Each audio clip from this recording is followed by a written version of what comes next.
Monsieur le Président, merci beaucoup pour nous donner cette occasion de vous interviewer aujourd'hui à Brazzaville, dans cette ville magnifique. Vous étiez toujours dans ces pays, dans l'Afrique et dans le monde arabe, vu comme un sage qui règle beaucoup de problèmes en Afrique. Aujourd'hui, vous venez d'être élu pour un nouveau mandat. Quelle est votre vision et vos priorités pour l'Afrique et pour le Congo? J'ai toujours pensé que l'Afrique n'a toujours gagné que lorsqu'elle parle d'une seule voix. Et on l'a vu lors des luttes de libération. Et les peuples africains se sont mobilisés et ont permis à l'Afrique, disons, de se libérer politiquement, d'acquérir les indépendances des États. D'autres situations ont montré aussi que lorsque l'Afrique parle d'une seule voix, elle gagne toujours. Vous avez suivi les luttes qui ont été menées contre l'apartheid. Je me souviens de ce sommet des non-alignés à Harare. J'étais président en exercice de l'OUA et l'Afrique a obtenu du mouvement des non-alignés que soit mis en place un fonds, le fonds des non-alignés de soutien au peuple de l'Afrique australe en lutte contre l'apartheid, le fonds Africa. Nous avions lancé cette idée et elle a été soutenue par tout le mouvement des non-alignés.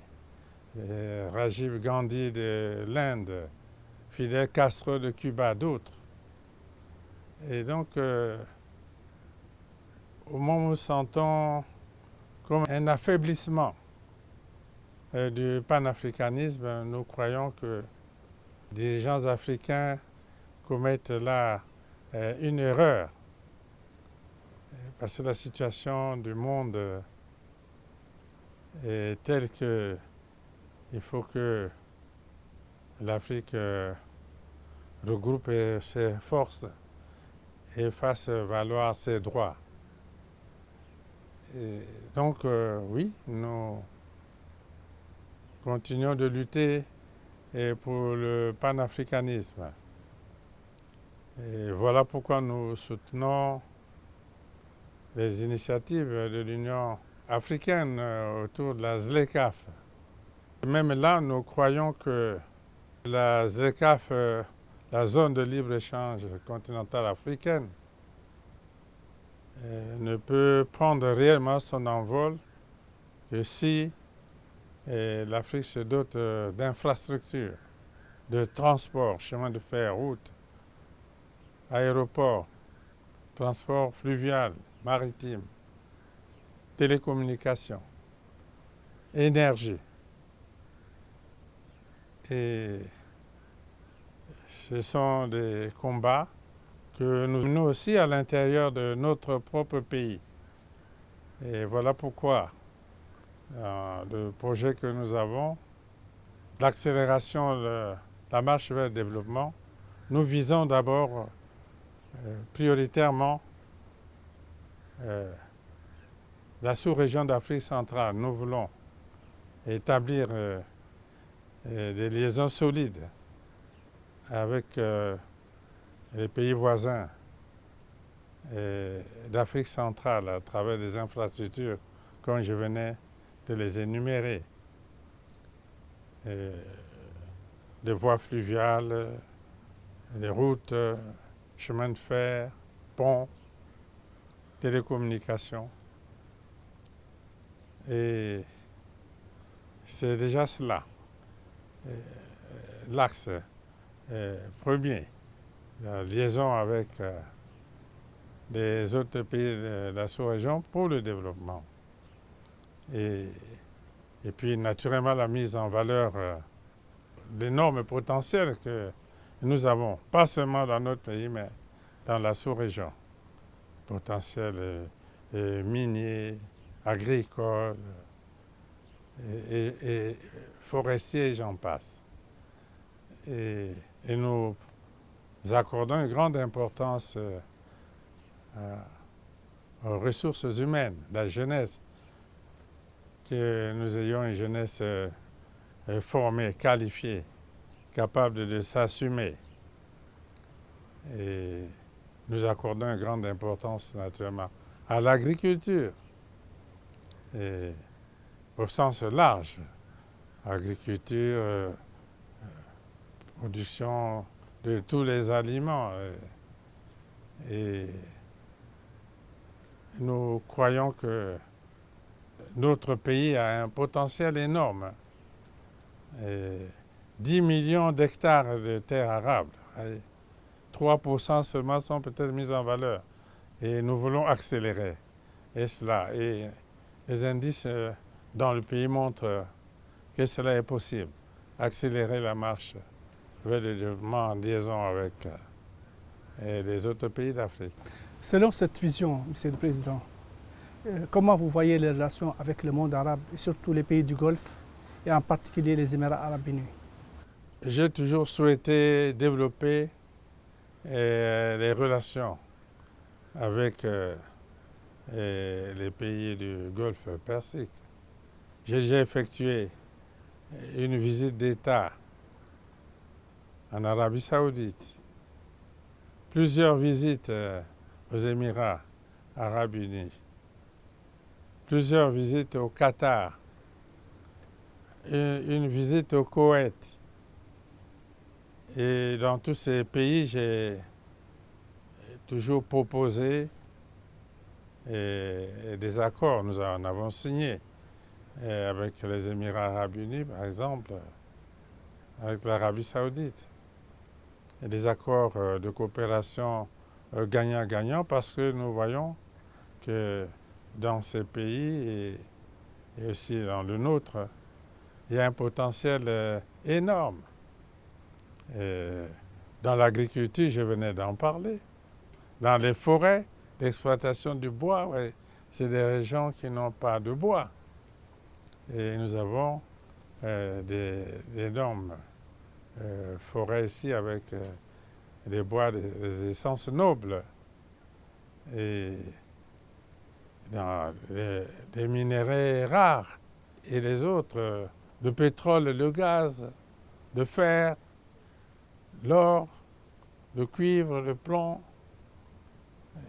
et j'en passe. Donc, nous avons proposé à ces pays, à travers des accords qu'on a déjà signés, de non-double imposition, par exemple, de protection des investissements. Et nous croyons que malgré les situations difficiles que traverse cette région, c'est des situations qui vont être surmontées avec notre soutien à tous pour le retour à la paix. Alors nous proposons ce partenariat gagnant-gagnant de développement parce que les moyens existent de part et d'autre. Vu cette situation difficile aujourd'hui dans cette région, quel est le message que vous envoyez à ces pays? Les messages de paix, de paix toujours. Personne ne construira jamais dans la guerre. Le message de paix.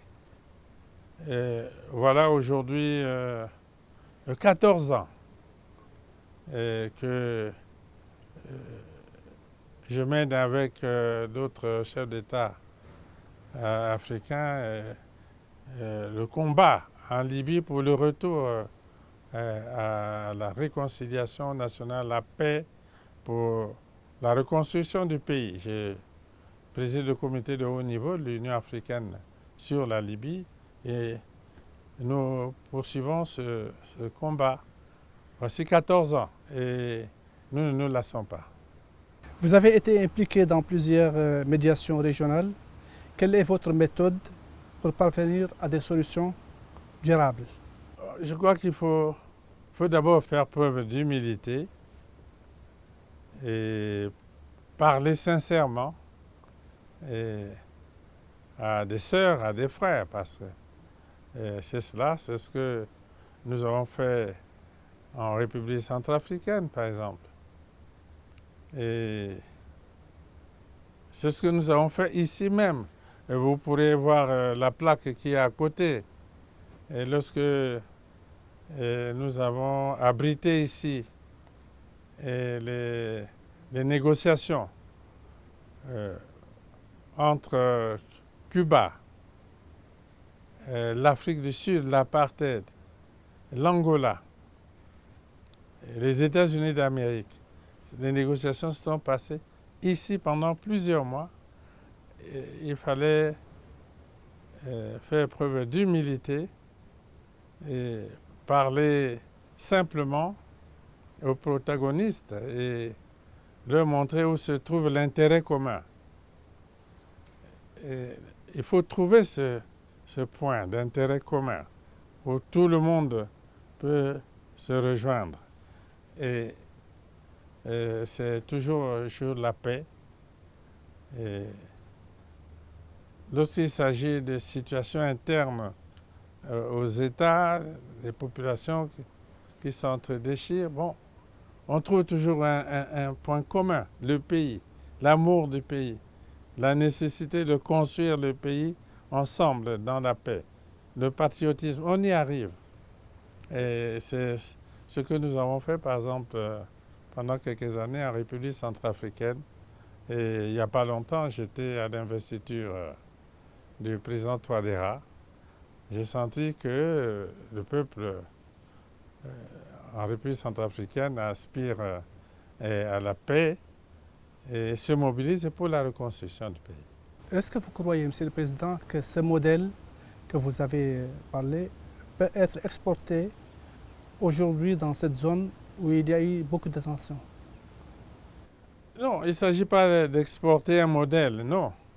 Chaque situation est toujours spécifique. Il n'y a pas de modèle qu'on peut transporter d'un pays à un autre. Mais on trouve toujours ce point commun, central, autour duquel, en toute humilité, on peut ramener les dirigeants au compromis parfois historique et pour la paix. Mais il n'y a pas de modèle qu'on peut transporter d'un pays à un autre parce que les situations sont toujours spécifiques et il faut les analyser finement et trouver des points de jonction. Est-ce que vous croyez que l'Afrique peut sortir de cette situation où elle est maintenant, avec ces guerres, ces tensions partout? Ah oui, heureusement. Oui, et même condamné, oui, et même condamné à sortir de ces situations, parce que l'Afrique est quand même partie de très loin. Et si on a quelques difficultés en chemin, on va les surmonter, inévitablement. Et je suis confiant et je pense qu'avec la mobilisation de tout le monde, il ne faut pas que nous allions en ordre dispersé pour résoudre les problèmes. Et l'Afrique, oui, va surmonter ces difficultés-là et se construire pour le bonheur des peuples. Comment, Monsieur le Président, quel est le message que vous envoyez à un investisseur dans les pays du Golfe arabique aujourd'hui pour venir dans votre pays? Le premier message, c'est que notre pays est en paix. Et la paix totale est dans tout le pays. Et notre pays est en paix et fonctionne avec des institutions stables. Et la paix et la stabilité dans le pays et les garanties que nous offrons aux investisseurs pour que lorsqu'ils investissent dans notre pays, ils trouvent leur compte. Donc la garantie que nous apportons aux investisseurs, lorsqu'ils investissent ici, ils n'ont aucune crainte. Et Nous tentons aussi d'améliorer le climat des affaires. Et nous faisons un travail et nous allons le poursuivre. Et à assainir le climat des affaires. Et ensuite proposer aux investisseurs le potentiel que nous avons. Je parlais de ce potentiel énorme dans l'agriculture, dans les mines, les forêts, la pêche, tous les secteurs. Notre pays a un potentiel énorme.